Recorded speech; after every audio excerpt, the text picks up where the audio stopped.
Welcome to the American Intelligence Media. I'm your host, Douglas Gabriel, and I'm here today with my good friend Michael McKibben and James Miller.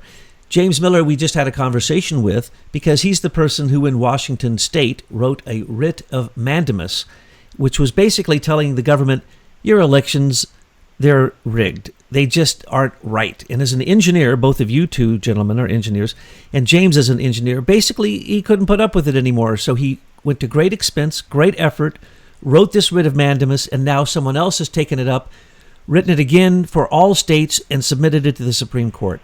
We are so excited to have you on the show today. Thank you so much for being with us, James. Thank you. I'm very happy to be here. Now, our last conversation, and Michael, welcome. Hello. Now, you two are good buddies, and I came in on the end of some of your conversations, text messages and things, and I was so inspired. And then when, James, you pointed out to us the key factor of who was behind the manipulation of our elections, and it goes right back to the British Privy Council, as well as the OPTEC, basically CIA, Jimmy Carter created through Lord Malik Brown and the United Nations in Venezuela, software that is so garbage that anyone at the moment that they're transmitting the numbers through the Secretary of State could stand there with their phone and use PC Anywhere 2.0, intercept that call, change the numbers, and submit whatever numbers you want. That has been proven. It's been proven over and over again, and our system is pathetic. It should be thrown out, and we should go back to a beautiful bipartisan chain of custody, as you've pointed out, and no machines necessary. Now, what I want to go into is the Center for Self-Governance. Have they been aware, because you study their stuff, and I think Michael McKibben has studied some of it too. I've studied some of it that you've sent me. Really great material, incredible material, as a matter of fact. Were they aware before? Is that how you got tipped off to the fact that our elections are so rigged that it spurred you to do this amazing thing that you've done? They weren't specifically focused in on this and really didn't have the background on it. The Centers for Self-Governance is actually, their focus is to provide the civics lessons on how to be a citizen in a constitutional republic and your responsibilities, which are 24/7, 365, to be involved in your government. That's how the founders, and especially as described, in depth or in total in the Federalist Papers, which are really foundational for the proper maintenance and the construction process of the Constitution, which underpins our republic. Their focus is on teaching people how to be citizens and empowering them to perform their duty. And we define this, or CSG, which is what their acronym is, really focuses on people being excited about participating in their government, and especially at the local level, because if everyone functions properly as they're supposed to and be involved with their local level government, then of course everyone is better off, and in total the republic is actually more secure because you create these boundaries of responsibility by local people, and you avoid and make it very difficult for tyranny to take hold of the governance process, and therefore the republic is protected by this peer-to-peer type of dividing of their responsibilities, so that the local people who know what their needs are can better express that up through the chain and get better representation. So that's their focus. They empowered me I went through their training to become a better citizen. In fact, I received the civics lesson on how to actually be a citizen, and I've simply taken that responsibility to be involved locally and to take on issues that are really important. That's the long answer. So they're aware of so many indignities to our constitutional republic. It's up to the citizens like myself, like Michael, like yourself, to take on our responsibilities to actually begin to organize and to deal with each of these indignities to make sure that our constitutional republic and the laws as defined and the rights, the first 10 Bill of Rights, are actually properly interpreted. So that was my motivation. Well, you inspired me so much with just one statement, which we discussed in the last audio we had with you, which was, it is the citizens' right to make sure that voting and elections are done properly. I had no idea. I, as a stupid, ignorant citizen who wasn't taking my duties properly, thought that the federal government were a bunch of crooked people because of the fact that they know that the elections are rigged, that the machines are bad, the machines do fractional counting, the machines do all kinds of nonsense. And I had no idea it was my responsibility, and that I can stand up to the federal government, who now has shuffled the entire election through Homeland Security, as Obama did before, to make sure that they could adjust those numbers any way that they want. And in a minute, Michael McKibben, would you please address the issue of Avid, ISIS management, and then the election night results, so beautifully calculated that the people capitulate that very night based upon fake statistics produced by Avid, ISIS management, and a group, another company, but they changed their name. Let's just call it Election Night Results Company. And basically they've been manipulating us through the mainstream media propaganda, but also they've been manipulating us through the propaganda, through all kinds of propaganda, subliminal and otherwise, through machines that can be manipulated, and through, of course, the processes of illegal aliens voting, people going across borders and voting in 2 states, dead people voting, people who have no ID are voting. So there's all this corruption going on, and it is my responsibility to do something about it, and I had no idea. And so I feel fantastic that I got connected to you guys, and that you inspired everyone through putting this out through Truth News Headlines and Americans for Innovation and all the different groups that y'all work with. And we feel good about that too, because people are awake. They're watching now. They're going to see if these elections are rigged. And Trump wrote an executive order saying he's going to put you in jail if you mess with our elections. And so now we brought it, through some good friends, to the Supreme Court. And we're saying, look, it is rigged. We need to change the whole system. And we, the people, are demanding this, not we are looking to you, the federal government, to do it for us. Yeah, that is so true. It is, as a friend of mine says, and I like this, that we have the statute of responsibility, but CSG says that, or the statute of liberty, excuse me, but we need the statute of responsibility to remind us that it's up to each individual to be a citizen, to take on the responsibilities locally first, and to be involved locally, from the school board to the PUD commission to the hospital board to the Department of Health, to be involved in those and to be aware of what your local area needs. That is where most of the work done. That's where the best representation is done. That is where people can affect the outcome through participating in government the best. You have the lowest ratio of elected person to citizens, and if you have the right people in, they can do and affect to a greater degree the environment around you and control it and protect the people better than anyone else. So it's just really pure logic that that is a responsibility for elections and for everything. Well, James, you think I'm going to get in trouble if I do a citizen's arrest of George Soros for tax evasion? Michael McKibben, will you tell us about man in the middle, fractional voting, and the white hats who made sure to protect those 2 little cells that had the number results for the votes that are then sent in by the Secretary of State? You were so involved in this before. Can you tell our listeners about the way that in the past this corruption has got people elected that we really didn't elect? Yeah, there are a number of different types of voter fraud, and you've mentioned a number of them. The one that's the most insidious in my mind, as a kind of a big picture technology guy, is the man in the middle, and that one involves a Secretary of State or somebody close to that person allowing a third party to intercept the signals coming from the state boards of election or the county boards of election when they report their votes to the state election tabulator, which is a computer. and intercepts that signal and sends it to a third party, and then that third party looks at the numbers, adjusts the numbers to whatever they want, and then the number is passed on. So the computer at the state level thinks they're getting it from the county when in fact they're getting their data from the man in the middle. That system actually happened in Ohio in 2004. And that is a big, long court case that went from 2005 to 2012. And here's one of the things that I think about court cases.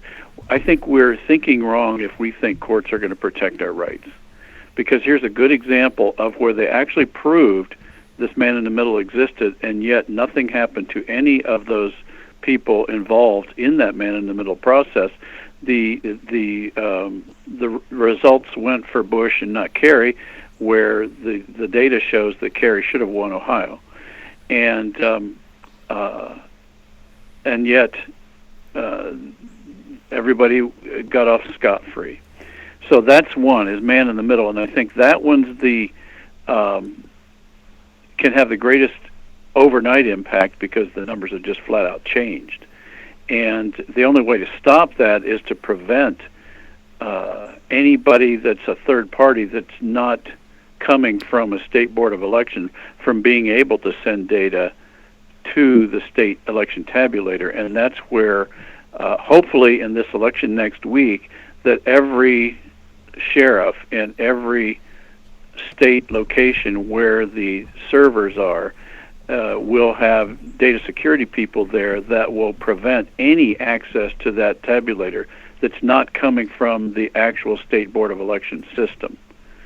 Not state, the county board of election system reporting to the state. So, for example, in Ohio, there are 88 counties. So there will only be allowed that night 88 entries to the state tabulator. That way you can see a third-party address that isn't the county and therefore block it. And that will help. There are ways to probably get around that, but it will help if that occurs. So it's like a safety ring around the election machine. And what was the other item you mentioned? Fractional voting. Oh, fractional vote. That's something that was implemented in the Diebold scanning systems, and it's called fractional voting. And Bev Harris is the one that really has done a great job of exposing this particular software trick. And what it allows the fraudster to do is include in the chip that the election judge sticks into the side of the Diebold machine. It allows the numbers to come out probably as they were entered by the voter, and then the chip, inside the chip, it actually takes those numbers and fractionalizes them to the actual result that the fraudster is looking for. And so it does it in a way, and basically the reason they do that is they don't want to crash these electronic systems, and so they've developed a way to be able to manipulate the numbers without crashing the numbers, which would normally occur when you do that kind of testing. So it's very clever. No one knows it's happening. The election judge can't see what's on that chip and that they're sticking into the side. So when the machine prints out the results, those are the results of the fraudster, not of the actual votes. And this gets at what Jim noticed, that none of these electronic systems can be relied upon because there was no human verifying it. Now, what they did, I recall what they did in the state of Washington, is they have a law which says that the Department of Homeland Security will validate the reliability of the electronic machines in the state of Washington. Now, what's wrong with that idea, Jim? Well, the idea is, one, it breaks bipartisan chain of custody. Two, you have a federal intervention into a state election. Plus, you have a third party intervening into a process through a state secret. It produces incurable uncertainty. In fact, that is really the flaw of the Washington State process. What was your phrase there? Incurable uncertainty. That's good. And if you talk to most of the people, if you just talk to your friends about the voting process, no one here is really sure that they really like it. Everyone is uncertain. There's this malaise about the voting process. And it's just curious that in this really important election, that the primary here and in our county, that when the third party came in and inserted the software updates, well, just immediately they began to have trouble. So in a real stable system, I mean, like loading software on an airplane that's been tested, and tested, 10 to the 9th in terms, in some critical areas, you just wouldn't have a failure. I mean, you just wouldn't. And yet we did. And it just, it was like a godsend. It was like said, okay, here's the truth is this technology is no good, so fail. So what did fail? Well, we don't know exactly. We have some type of report that it really doesn't tell us because it can't really tell us what happened. And so my fear, mathematically, because I can think through mathematical processes how you would hack the system, is that in any state that uses pure scanning technology, where you may have a paper ballot that are not counted by humans, and you have a third party updating the software, both in your scanning counter and your tally machine, right before each election, you can mathematically create a statistical probability distribution that precludes who's going to win. This is very easy. And then you can use a process, analysis of variance, to grab these fractional results from, the 34 counties, and pretty soon you have, in a close race, you can count on a 2, 3, maybe 4% delta baked into the entire process, because months ahead of time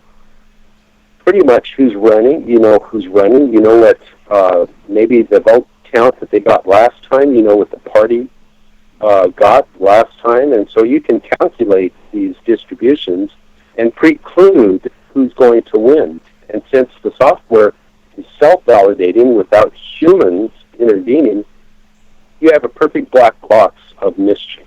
And I know it's being done. I can't prove it.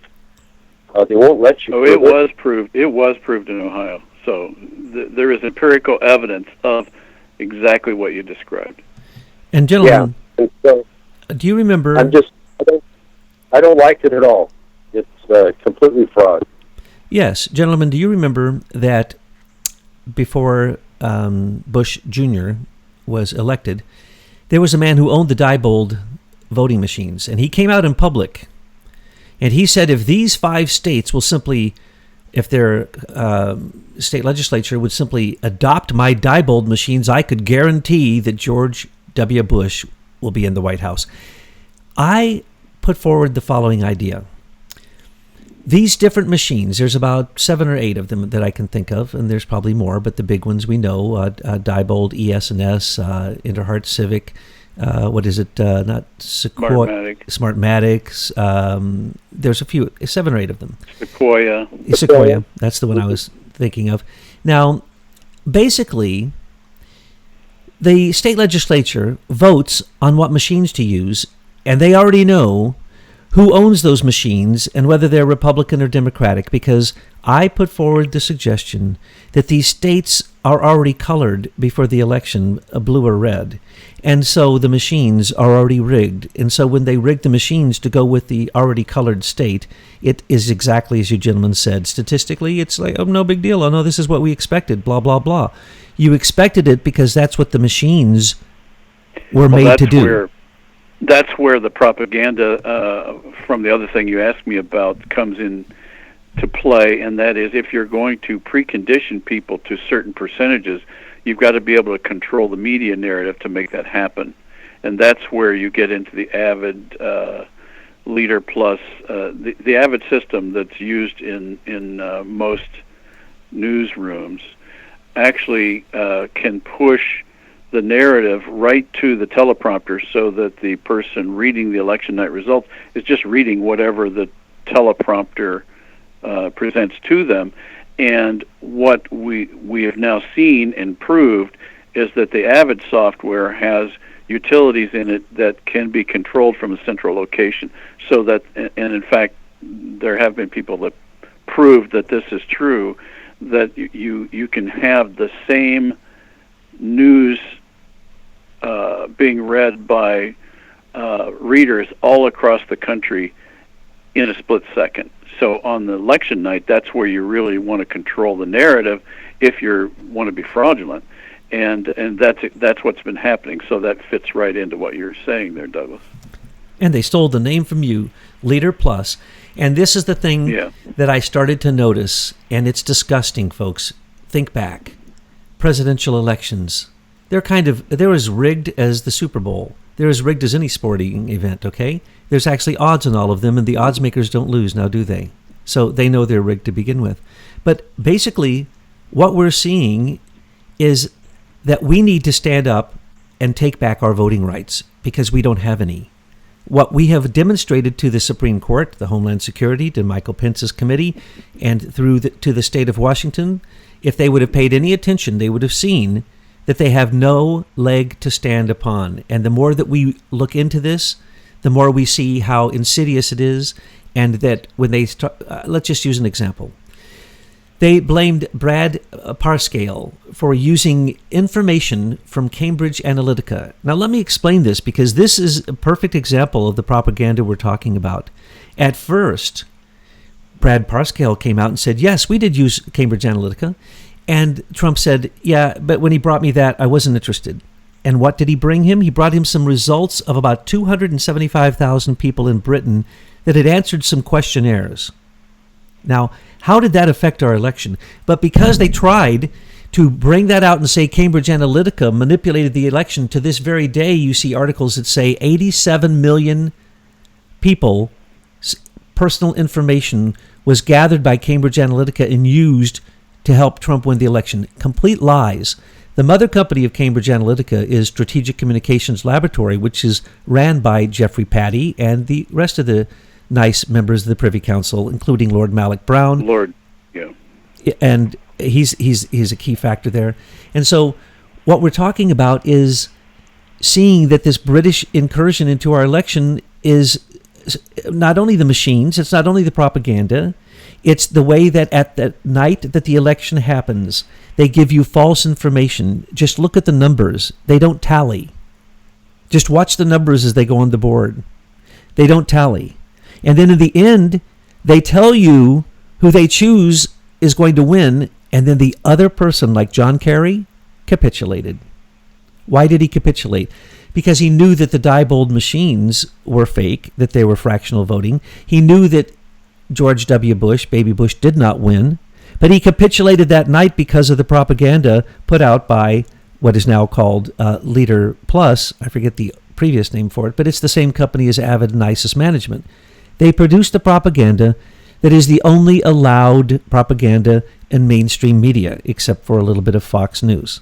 So what we're saying is, please, any Republicans out there, do not capitulate on the night that they tell you the false information. Make sure that you wait, and in every single case, ask for a recount.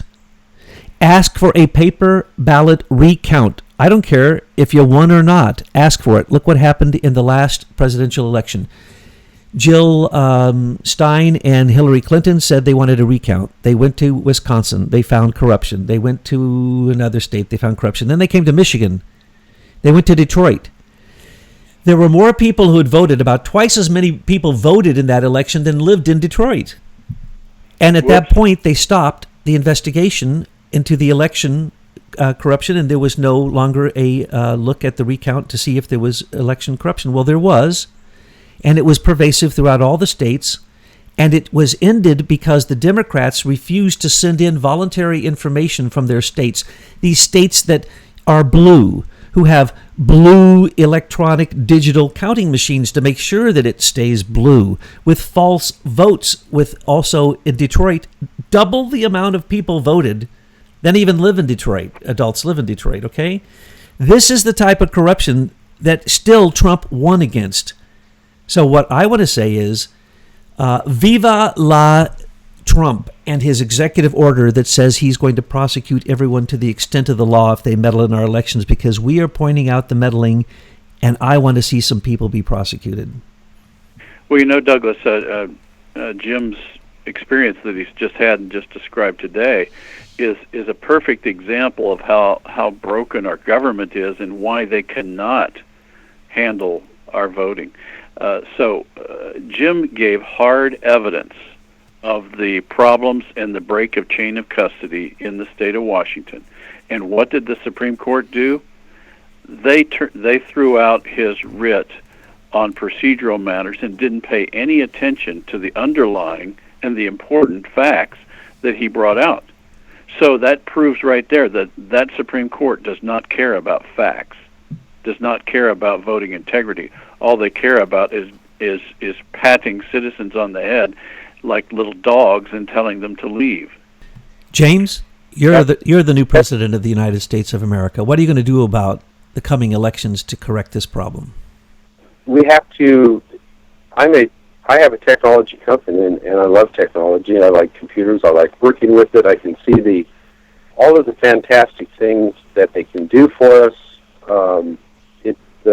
It's just technology. I really like it. There are some things, though, that it is not worth anything and should be avoided, and especially where it involves the balloting process. It's not worth the expense or the time to use technology to create a tally and to count ballots in the election process. So we have to get rid of the technology.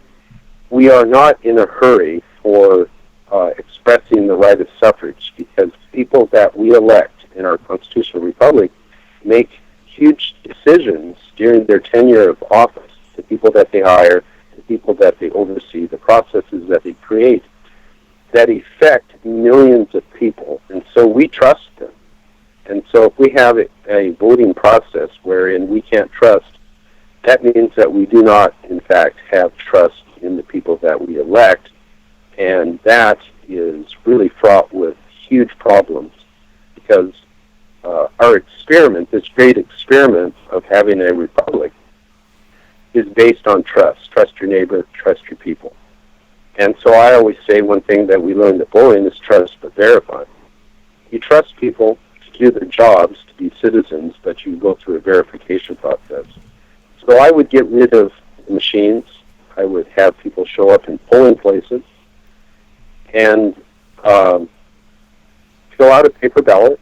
I would have a citizen volunteer people who are very concerned and interested. It could be done in various different ways. Volunteers, randomize it, have the people that we hire at the county level oversee the process, but not interfere in any way. Just make sure that the citizen volunteers are taking proper precautions according to the rules, and let the people maintain and manage their right to suffrage, because it's so incredibly important that they have confidence in that process. We can't have anything that creates incurable uncertainty. By law, we can't have civil or military interference, which we do now. And we have to let the people breathe. We have to let them have freedom and breathe that freedom. So that's just one of a number of things that I would change if I was, and I wouldn't want to be king, but we would make sure that the election process was clean. One technology that I would use is you can put these under closed caption television, and you can have whiteboards where you put your tallies as they're counted on whiteboards. They're published on the internet widely for everyone to see, and those counts can be verified through phone calls from the auditor. Everyone is seeing them. You save those tapes. Everyone now sees it. It just eliminates fraud. It would be so much cheaper than what we're doing now, and almost foolproof in terms of by exposing it to the public of what's going on.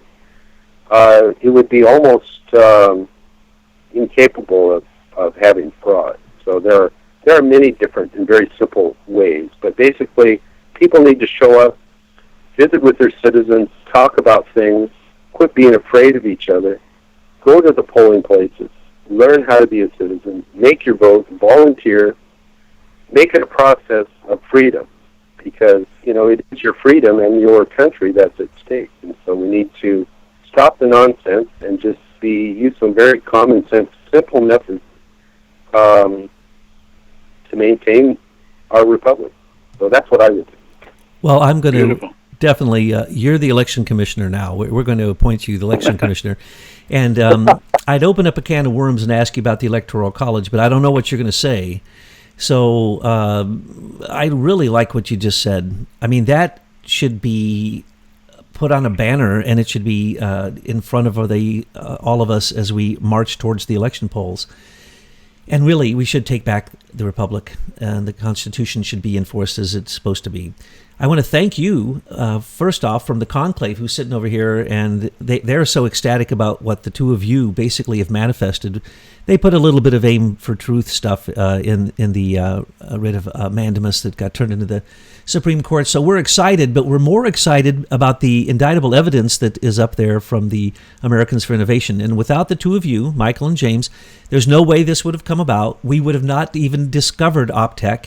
We would have not discovered the indictable evidence that can actually turn our elections back over to we the people, instead of having it be controlled by what seems to be extremely partisan digital machines that shouldn't be anywhere in the process. So I want to thank you. I know that Betsy and her team, they're so dadgum excited about what has happened, and they're all thanking you, and we were all so sad that you'd spent so much money in your efforts, James, and your writ of mandamus in Washington, but it is not for naught. It is the baton that's being handed on. And so, gentlemen, Michael, James, one patriot, two patriots, thank you. What you're doing is part of the Second American Revolution. You are reestablishing the true republic that the founding fathers and mothers really wanted. Thank you for being on the show today, gentlemen. You're welcome. My pleasure.